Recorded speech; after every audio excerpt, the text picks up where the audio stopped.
JCCJ supremo Jogi ji, इस समय तो सारा देश इस खबर के ऊपर थमा हुआ है और चाहे कोई किसी भी दल में किसी भी तरफ खड़ा हो, सब ये चाहते हैं कि अटल जी अपनी कविता की तरह हार नहीं मानूंगा और हार ना माने। हालांकि सब जानते हैं कि मेडिकल बुलेटिन क्या कह रहा है और किस तरफ इशारा कर रहा है। आपके जहन में क्या आ रहा है इस मोमेंट पर भी और उस युग को याद करते हुए भी?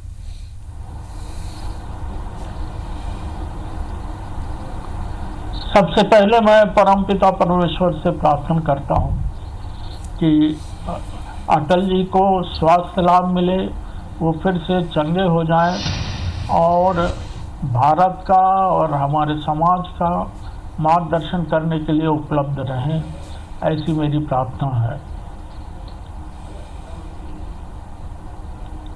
जोगी जी, आपका भी एक लंबा जो राजनीतिक करियर रहा है, सफ़र रहा है। अटल जी के युग को, अटल जी के दौर को आपने देखा है। सबने कहा उनमें असीम धैर्य था, सबकी बात सुना करते थे, सबको साथ लेकर चला करते थे। हालांकि राजनीतिक दृष्टि से भले ही आप विरोधी दल में शामिल रहे हों, लेकिन उनकी शख्सियत का सबसे बड़ा असर जो भी उनके आसपास रहा उस पर पड़ा ही है। आप पर उनका कैसा असर रहा?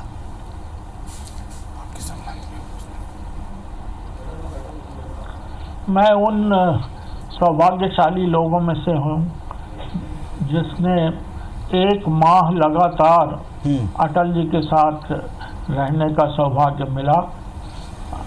जब यूनाइटेड नेशंस की जनरल असेंबली की 50वीं वर्षगांठ थी तो भारत की ओर से आदरणीय अटल जी, आदरणीय शरद पवार जी और मुझे प्रतिनिधि के रूप में भेजा गया था नरसिम्हा राव जी द्वारा। और उस एक महीने में मैंने अटल जी को बहुत नज़दीक से देखा, नज़दीक से जाना। और आपने सही कहा, वो आज़ाद शत्रु थे। वो कभी महसूस नहीं होने देते थे कि वो भारतीय जनता पार्टी से हैं और मैं कांग्रेस से हूँ, शरद पवार जी कांग्रेस से हैं। हम तीनों मिलकर अपने देश का एक साथ प्रतिनिधित्व करते थे। एक घटना जो मैं कभी भूल नहीं सकता, इस संदर्भ में मुझे याद आती है। एक दिन नरसिम्हा राव जी ने अटल जी को फ़ोन करके कहा कि कल भारत की बारी है और आप जनरल असेंबली में भारत की ओर से भारत का पक्ष रखें। अटल जी ने उनकी बात तो सुन ली, पर मुझसे कहा, अजीत, मुझे तो बहुत अवसर मिले हैं, मैं पहले भी जनरल असेंबली को एड्रेस कर चुका हूँ, पर तुम्हारे को ऐसा मौका शायद न मिले, इसलिए मेरी जगह तुम जनरल असेंबली को, जिसमें 200 देशों के प्रतिनिधि शामिल होते हैं, जनरल असेंबली को तुम एड्रेस करो, तुम भाषण दो। मुझे कतई विश्वास नहीं हुआ, पर वो उन्होंने इंसिस्ट किया और फिर मैंने जनरल असेंबली को 200 देशों के प्रतिनिधि उसमें उपस्थित थे, उनको एड्रेस किया। ये घटना ये बताती है कि वो स्वार्थी नहीं थे, वो दूसरों को बढ़ाना जानते थे। राज्यसभा में, लोकसभा में हम लोग एक साथ रहे और जब कभी मैं भाषण देता था तो अक्सर वो मुझे एक चिट्ठी लिखकर भेजते थे कि तुम बहुत अच्छा बोले, ऐसा ही बोलते रहा करो। इस तरह से वो उत्साहवर्धन करते थे। एक घटना और याद आती है, जब वो उनको विश्वास मत प्राप्त करना था तो कांग्रेस की ओर से मुझे पहले स्पीकर के रूप में प्रस्तुत किया गया। मैंने संस्कृत का एक श्लोक कहा, सेतु बंध रामेश्वरम गंगा सागर संगमम मुच्यते सर्व पापग्रम न मुच्यते तो राजस्य कृतज्ञता। अर्थात हर पाप की माफ़ी हो जाती है, पर यदि राजा अपनी प्रजा से कोई वादा करे और उसको पूरा ना करे तो उस पाप की माफ़ी नहीं होती है।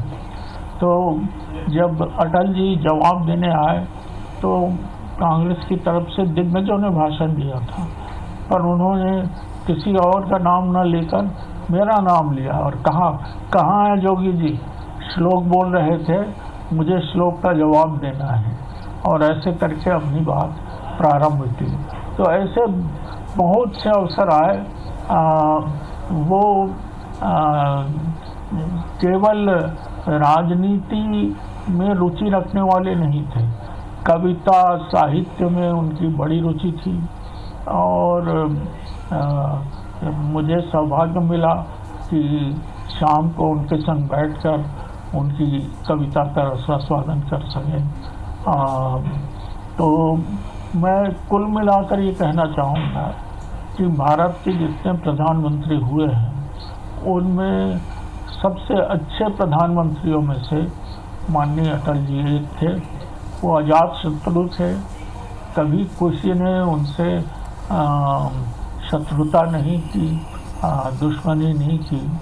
सबका व्यवहार उनके प्रति बहुत ही अच्छा रहा। और अटल जी ने हर क्षेत्र में, साहित्य के क्षेत्र में जब कविता लिखी तो उनके जैसे कविता लिखने वाला कोई नहीं है, ऐसा प्रतीत हुआ। जब भाषण देते थे तो हर भाषण पुराने भाषण से ज़्यादा अच्छा होता था, और चाहे उनके विचारों से कोई सहमत हो या ना हो, पर उनके भाषण से सब प्रभावित होते थे। राज्यसभा और लोकसभा में जब वो बोलते थे तो पिन ड्रॉप साइलेंस होती थी। उनको लोग बड़ी तन्मयता से, बड़ी शांति से सुनते थे। तो अटल जी का व्यक्तित्व तो ऐसा था कि उसका जितना बखान किया जाए उतना कम होगा। हमारे साथ में शिरीष मिश्रा जी हैं, इनपुट एडिटर IBS 24 के। वो भी आपसे बात करेंगे, क्योंकि इस समय जो आपके मन में चल रहा है ना, आपने वाकई सही कहा। हर वो शख्सियत इस समय बड़ी महत्वपूर्ण और अपने आप को भाग्यशाली समझती है जिन्होंने उनके साथ वक्त बिताया है। हम तो बहुत छोटे थे, लेकिन हमने वाकई उस एक तरह की भगदड़ को देखा था जब उनके आने की खबर सुनकर लोगों ने सुनने के लिए जाया करते थे। एक दौर वो भी हुआ करता था जब लोगों ने सुनने जाया करते थे और घंटों इंतज़ार किया करते थे। शिरीष जी। जोगी जी, मैं आपसे जानना चाहूँगा, जब आप मुख्यमंत्री थे और अटल जी प्रधानमंत्री थे, उनका बिलासपुर आना हुआ और बिलासपुर में छत्तीसगढ़ भवन में आपकी कविता को देख के अटल जी ने कोई प्रतिक्रिया दी थी। और दूसरा किस्सा, उस किस्से के बारे में जानना चाहूँगा, जब आप मुख्यमंत्री के रूप में दिल्ली में जाके प्रधानमंत्री आवास के सामने आपने धरना दिया था, तो उस समय अटल जी की क्या प्रतिक्रिया थी?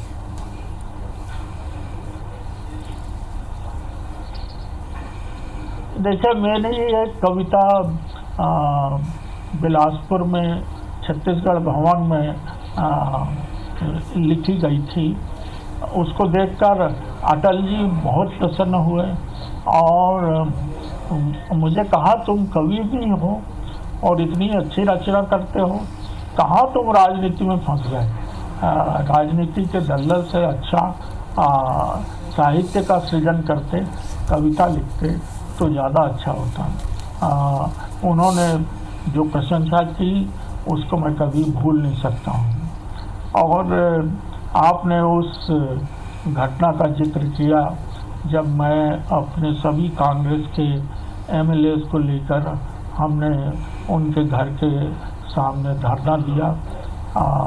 हम पर कार्रवाई हुई, हम लोग गिरफ्तार हुए, पर अटल जी स्वभाव के इतने अच्छे थे कि हमने कानून तोड़ा था, इसलिए हमारे ऊपर कार्रवाई हुई थी। पर जब शाम हो गई तो उन्होंने अपने सचिव ब्रजेश मिश्रा जी से कहा कि अजीत को और उसके साथ जितने MLAs हैं सबको बुला लो और मैं उनसे बात करूंगा, उनको संतुष्ट करूंगा। हम लोग धान की खरीदी के सिलसिले में गए थे और उस समय सरकार की ये पॉलिसी नहीं थी कि सरकार किसानों की उपज खरीदे, तो सरकार की तरफ से इनकार कर दिया गया। पर मुझे याद है कि अंत में जब शाम हो गई तो उन्होंने हमको बुलवाया और बड़े प्यार से प्रधानमंत्री भवन में हम सबको बैठाया और हम सबको समोसा और जलेबी का नाश्ता भी कराया। और हम लोगों को ये कहा कि भारतीय जनता पार्टी की नीति में ये नहीं है कि सरकार व्यापार करे, इसलिए धान खरीदी की अनुमति हम नहीं दे सकते। पर मुझे खुशी होगी अगर धान खरीदी की व्यवस्था तुम अपने आप कर सको। और उनके ही निर्देश से मैं मुंबई गया, रिजर्व बैंक से बात की, कर्ज लिया और सबसे पहली बार छत्तीसगढ़ में धान की समर्थन मूल्य पर खरीदी प्रारंभ हुई। हमारे राज्य को बनाने का श्रेय भी अटल जी को जाता है। छत्तीसगढ़ राज्य को उन्होंने बनाया और एक फार्मूला बनाया जिससे कोई विरोध न कर सके कि अगर कोई बड़ा राज्य अपने किसी हिस्से को अलग करने के लिए सहमत हो जाए तो हम उसको राज्य का दर्जा देंगे। उत्तर प्रदेश ने उत्तराखंड के लिए, बिहार ने झारखंड के लिए और मध्य प्रदेश ने छत्तीसगढ़ के लिए वहाँ की विधानसभाओं ने प्रस्ताव किया और अटल जी ने ये फार्मूला बनाया था। इसलिए इन तीनों राज्यों का सृजन हुआ। छत्तीसगढ़ के बनाने में अटल जी की एक महती भूमिका थी। वाकई देखिए कितना अद्भुत रहा कि जिस छत्तीसगढ़ के निर्माण में उनकी महती भूमिका थी, उसके पहले मुख्यमंत्री के तौर पर आप रहे। साथ में आपने ये भी याद किया कि कैसे और किस किस तरीके से वो बारीकियों को समझते थे, एक कवि हृदय को भी समझते थे, पहचानते थे। और शिरीष जी ने भी जो विषय छेड़ा है, वाकई ये सारे आयाम शायद आज की पीढ़ी तक पहुंचना चाहिए और ज़रूरत से कहीं ज़्यादा जो देने की उनकी एक जो अंदर ललक थी वो सबको अपने साथ बांध लिया करती थी। एक अहम बात ज़रूर अजीत जी आपसे हम पूछना चाहेंगे कि इस समय आप एक पार्टी के मुखिया हैं। एक वक्त था जब अटल जी और आडवाणी जी की भारतीय जनता पार्टी हुआ करती थी। आज आप भी मुखिया के तौर पर प्रदेश में एक पार्टी को न केवल गठित कर रहे हैं बल्कि उसे खड़ा कर रहे हैं, इस संगठन को खड़ा कर रहे हैं। एक विचारधारा के तहत आप प्रदेश के लोगों को साथ लाने की कोशिश कर रहे हैं। ऐसे में कोई एक सिद्धांत, कोई एक सूत्र या सिद्धांतों का बंच जो आपने लिया हो, अपनाया हो वाजपेयी जी से, आप साझा करना चाहें तो।